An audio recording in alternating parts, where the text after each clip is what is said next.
came to Boise State in 2008, and shortly after started the CryoGARS program. It's a research group, and the CryoGARS stands for cryosphere, geophysics, and remote sensing. Cryosphere is everywhere on Earth where water exists in its frozen form. So we study water, but frozen water, either as a seasonal snowpack or when it exists on sea ice. We've done a lot of work on the ice sheets and on alpine glaciers. And about 5 years ago, we hired a glaciologist into our department, Ellyn Enderlin, and she and I have combined our groups together.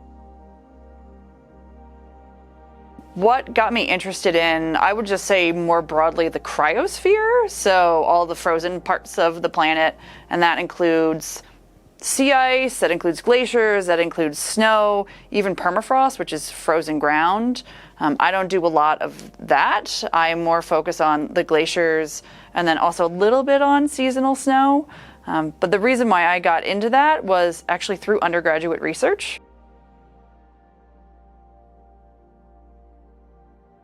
I knew I was really interested in the environment, and I wanted to do environmental science for my undergrad degree. And so I went to a school that was actually really close to where I grew up, and I did really well my first year, and I took a class on GIS, which is Geographic Information Systems. And so it's really how you use computers and computer tools and satellite data and even airborne data, things like that, to study the Earth. And so I took that class, I did really well, and I had a new professor in the department that needed help doing undergrad research, and she happened to study snow and glaciers, and she asked me if I would do it since I did well in her class.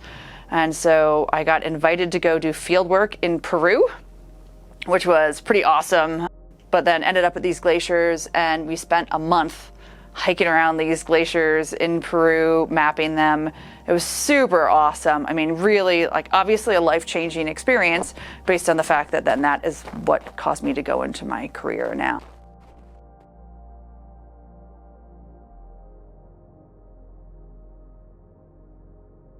I use normally satellite images that are a lot like photos. So it's what you see with your eyes.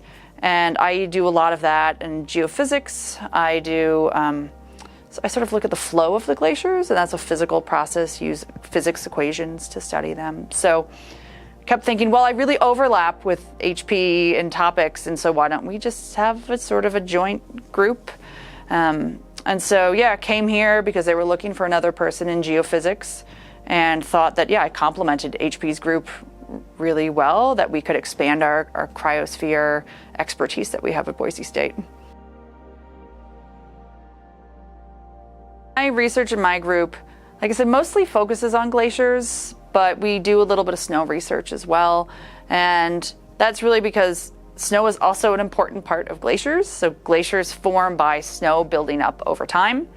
And eventually, if you ever have lived in a place where there's a lot of snow in the winter and people don't always shovel their sidewalks, the snow gets just packed down from people standing on it.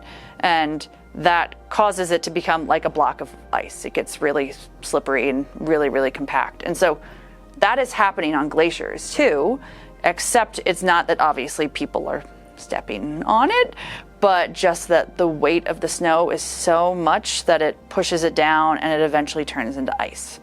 And then that ice starts to flow. And that's actually what makes it a glacier. It's something that formed from snow and then flows under its own weight. Then it's a glacier.